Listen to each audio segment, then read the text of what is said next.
word resurrection is not a word which gives up its meaning easily. Far too many preachers and theologians have tried to use words to express the meaning of resurrection, but mere words are incapable of rendering meaning from the word resurrection. The best way I know of wrestling meaning from a word like resurrection is through a story. I know I've told this story before, but as my Irish nanny would say, sure, if a story is worth telling once, then it's worth telling again.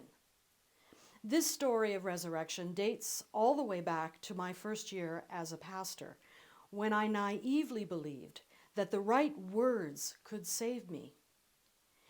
It wasn't my first visit to Anna's home, but it was my first visit to the home of someone who had just died. In the driveway, I crossed paths with the doctor who had signed Anna's death certificate. We recognized one another from the few times which our visits to the house had overlapped. I stared with envy at the doctor's medical bag. At least she has some real pain medication in her bag. All I had in my bag was a Bible and my tiny little travel communion kit. Just some cheap wine and a few stale wafers to offer. I envied the doctor with her knowledge, her pills, her medicine, and her skills. The doctor sighed and said, "Oh, thank God you're here. They're in a real mess in there." As I stood there wondering how to respond, I remember wishing the doctor had something in her bag of tricks which could give me the courage to enter the house. I felt like a fool. What was I supposed to do? I felt as useless as I did upon my first visit with Anna. A parishioner had called me just a few months earlier. Could I go and visit a friend of hers who was dying? Cancer, she said. It won't be long now. She's being cared for at home and she wants to die at home. She used to go to church, and now, as the end draws near, she wants to reconnect. Would I please go to see her? I knew I was out of my depth from the moment I hung up the phone. I thought, this is it. This is the real stuff of being a pastor. This is where they discover that I don't have what it takes to do this job. Leading worship, preaching, and teaching is one thing. This is something entirely different. But my parishioner was insistent as she described her friend Anna to me. "Pastor, you'll never guess. Anna was once a Lutheran. Yes, she went to Sunday school, confirmation, and had her kids baptized, and even taught Sunday school. But since they moved to Newmarket, they had fallen out of the habit of going to church. Anyway, Pastor, she really needs to get close to God right now. So I told her you would come. You will go and see her, won't you? I know she's not a member, but she really needs to get things in order before she goes." Standing there in the driveway, feeling like a fool, I said goodbye to the doctor and tried to get myself to go inside the house. The black van in the driveway signaled the presence of the funeral home, there to collect the body. Her husband welcomed me at the door, fell into my arms, and said only, "It's almost finished. They'll be gone soon." He motioned to the stairs, and I got the impression that he wanted me to go up. I expected him to follow me. I was wrong. I entered the familiar room. Anna was lying there. She looked much the same as she had when I'd seen her the day before. I'd like to say she looked at peace, but she didn't. Her face was frozen in that same tortured expression I'd seen the day before. The gentlemen from the funeral home stopped what they were doing and quietly stepped out of the room. I guess they thought I needed some privacy, and I was grateful for the moment to think. You see, I love words, and I was convinced that words would save me. I'm a preacher and a teacher, and words are my friends. Words help me to figure things out. Words help me to make meaning out of events. Words give me the stories which give shape to the meaning, which I try to make out of the stuff which happens. But standing there in that room, words failed me. There was only silence. After the silence became unbearable, I shot up a prayer to that faraway God up there in the sky. You got me into this. Tell me what to do. Tell me how to help. Where are you when I need you? I went out into the hall where wordlessly the gentlemen from the funeral home were about their business, and in just a few moments the body was gone. I was sitting in the living room listening to her husband recount the details of Anna's final moments when their daughter burst through the front door. After many, many tears were shed, it was decided that I should accompany Anna's daughter to the funeral home the next morning so that she could see her mother. Anna's husband insisted that the body they had taken away was not Anna.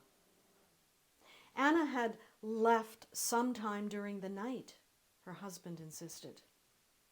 Anna's daughter wanted to kiss her mother goodbye. She was angry that they had not waited for her arrival before taking her mother from her.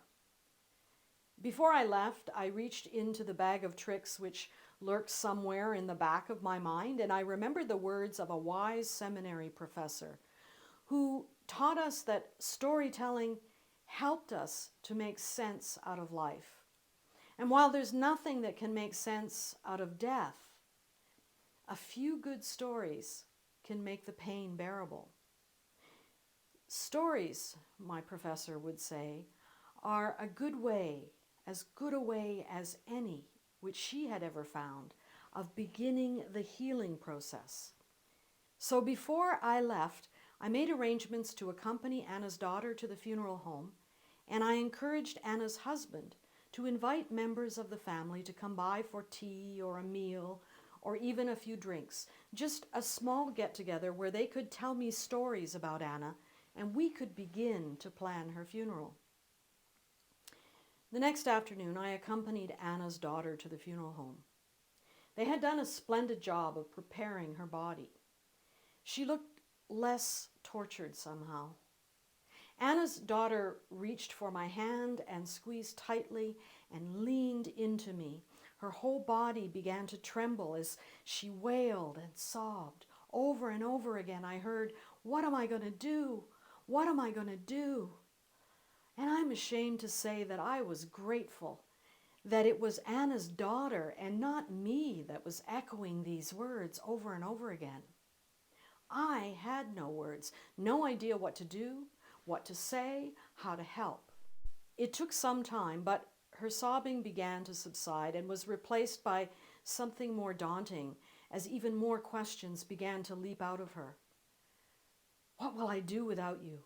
Where are you, Mom? How can I go on without you? Why did you have to leave me? For once I was glad I had no words. No words, only silence with which to reply. Question after question met with only silence until suddenly Anna's daughter announced, "That's not my mother. My mother is not here." So we left together in silence. When we arrived back at Anna's home, we heard laughter coming from the living room. 8, 9, maybe 10 people, some of them I'd met on previous visits, all laughing and telling stories about Anna. It wasn't long before her daughter joined them. A glass of wine was thrust in my hands, and there was bread and cheese on the coffee table and casseroles in the oven. Apparently, the neighbors didn't need words, just practical, care-filled, loving actions.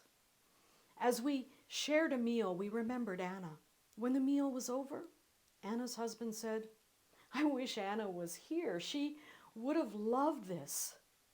One of the guests disagreed. She insisted that Anna would have been mortified to be the center of attention, which sent the whole group of us into gales of laughter at the very thought of Anna being mortified on the day of her death.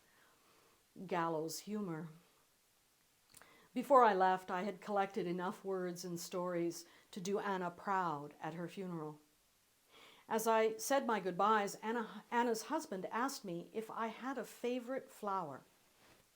It had been a long, hard winter, and I told him that at this time of the year I was longing for spring to finally arrive. So right about now, tulips are my favorite flowers. Perfect, he said. Tulips it is. Then came more stories about how much Anna hated the flowers which professional florists concoct for funerals. Everyone, it seems, had a story about Anna going on and on at some funeral or other about how horrible these contrived funeral bouquets looked. Natural, hand-picked flowers, lovingly arranged by friends and family. That's what was called for. Anna's husband insisted that as the pastor is longing to see some sign of spring, tulips it is. So everyone was instructed to bring tulips. At Anna's funeral, there were tulips everywhere, more tulips than you can imagine. It was beautiful. Tulips lovingly arranged by those who loved Anna. The tulips and the stories got us all through the funeral of a woman who died much too young. The tulips and the stories helped us to begin the task of making meaning out of the death of a loved one. The tulips and the stories did not take the pain away, nor did they explain the pain away, and they certainly didn't change the fact that Anna was dead, or that her family would have to go on without her. The tulips and the stories did help us to begin to make meaning out of her death. Together we wept among the tulips, and we wept in the midst of the stories, and together we began to find words and to make meaning out of death. Woman, why are you weeping? Because they have taken away my rabbi, and I do not know where they have put the body. What am I going to do? What will I do without you? Where are you, Mom? How can I go on without you? Why did you have to leave me? Woman, why are you weeping? For whom are you looking? She supposed it was the gardener, so she said, please, if you're the one who carried Jesus away, tell me where you've laid the body, and I will take it away.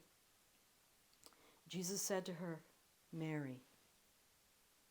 If only all those we have lost and will lose could appear to us and comfort us in our grief. The followers of Jesus were bereft. Their beloved Jesus had been taken from them, tortured and executed by their enemies. They had placed all their hopes and dreams in Jesus. Jesus had taught them a whole new way of being in the world. Jesus had lived in such a way, taught so challengingly, loved so fully, that in Jesus they had seen an image of God which turned their whole lives upside down. Jesus' way of seeking peace, not through violence but through justice, opened them to new possibilities. They had dared to dream. They had hope in the face of oppression. They had been willing to follow Jesus into battle, but when Jesus had insisted on living what he preached, most of them had fled in fear. And the horrible truth of their abandoning him, the reality of their failure, was more than they could bear.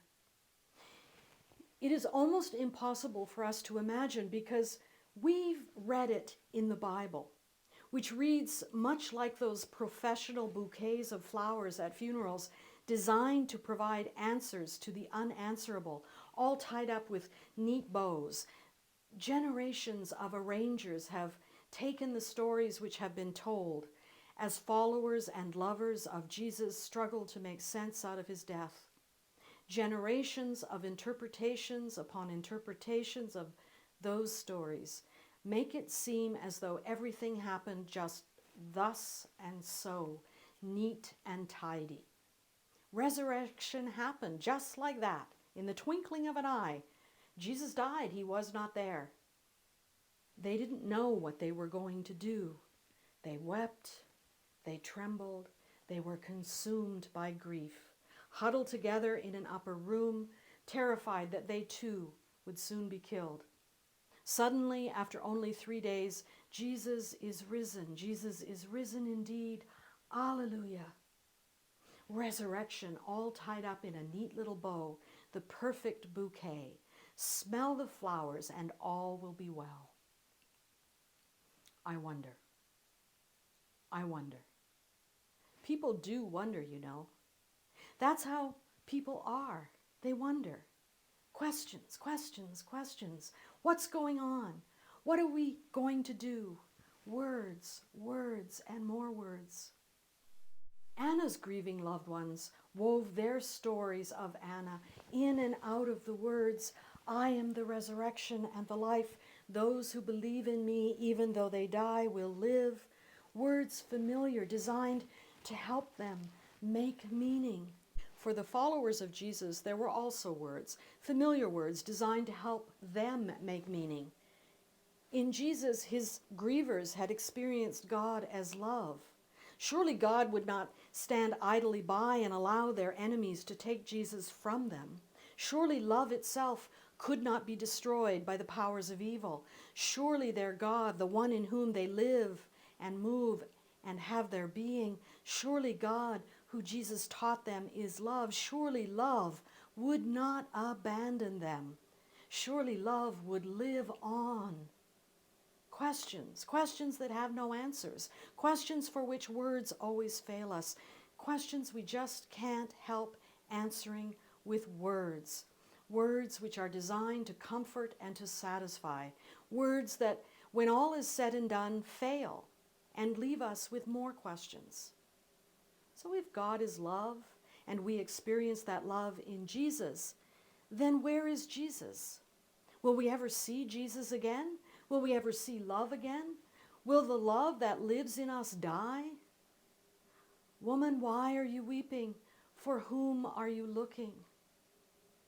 Please, if you're the one who carried Jesus away, tell me where you've laid the body, and I will take it away.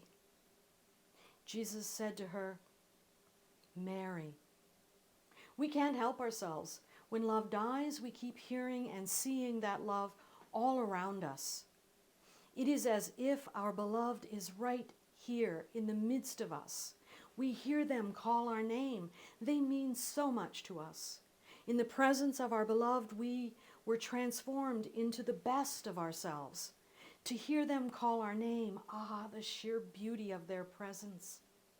Perhaps they can tell us. Perhaps they know the answers. Jesus said to her, Mary. She turned and said to him, Rabboni, which means teacher. Jesus then said, Don't hold on to me, for I have not yet ascended to Abba God. Are they here? Are they real? Am I imagining Jesus? What is happening? I don't understand. The followers of Jesus could still feel the impact of his being in their lives. When he spoke, Jesus' words challenged everything they knew or believed they knew. When Jesus acted, his actions turned their world upside down. When Jesus loved them, they knew the power of love. When they saw Jesus love others, even their enemies, they saw the power in Jesus, which was so much more than they could put into words. It was as if Jesus embodied the very love which lies at the heart of everything. When Jesus spoke, scales fell from their eyes, and they saw things which they'd never seen before. And now that he was gone, they could still hear him, they could still feel him. And in seeing him and feeling him, all their hopes and all their dreams of a better way of being in the world still seemed possible. What was happening? Could this be real? It certainly wasn't neat and tidy, not with the Romans threatening to annihilate them and the religious authorities demanding that they just shut up and stop causing trouble. But they keep hearing his voice and feeling his presence, and the words, Jesus' words, continued to challenge everything. Jesus' presence continued to turn their world upside down. What was happening? Could this be real? Even Jesus' enemies were touched by his presence. Even Jesus' enemies were being challenged by Jesus' words. Words designed to help us all make meaning. Words which, when all is said and done, fail us. So we turn to more words, other words, and craft our stories so as to comfort us. And still the words of Jesus challenge us. And still the presence of Jesus continues to turn our world upside down. What's happening? Can this be real? The absence in which we feel the presence of Jesus. Can this be real? Our questions echo the questions of the first followers and lovers of Jesus. Our stories build upon their stories, which were built upon the stories of the ones who had gone before them. None of these stories are neat and tidy.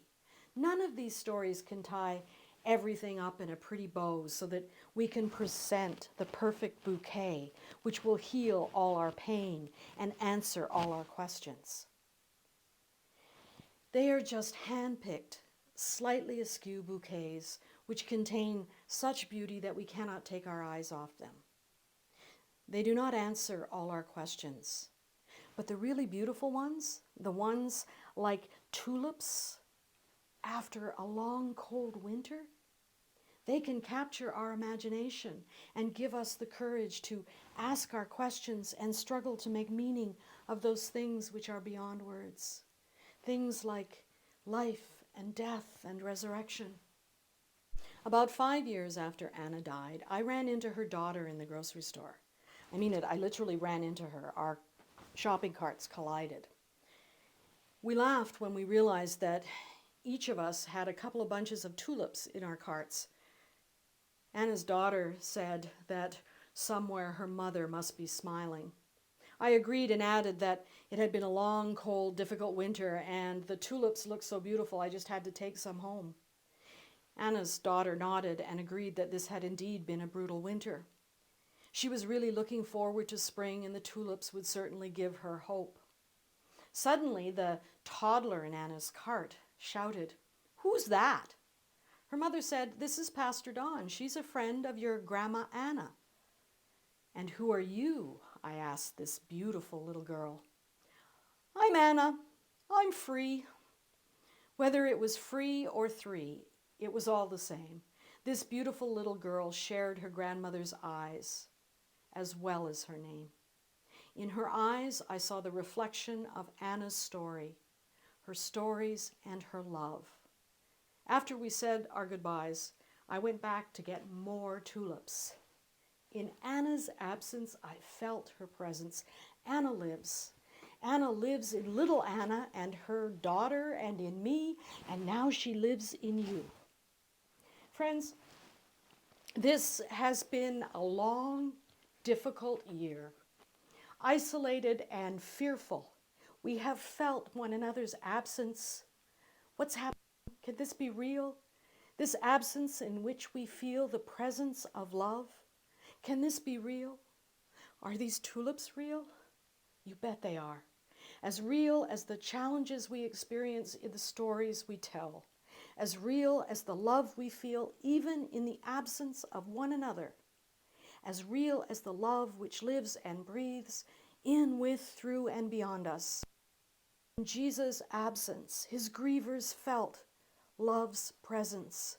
Love lives. Love lives in you and in me. Love is risen. Love is risen in us. Alleluia.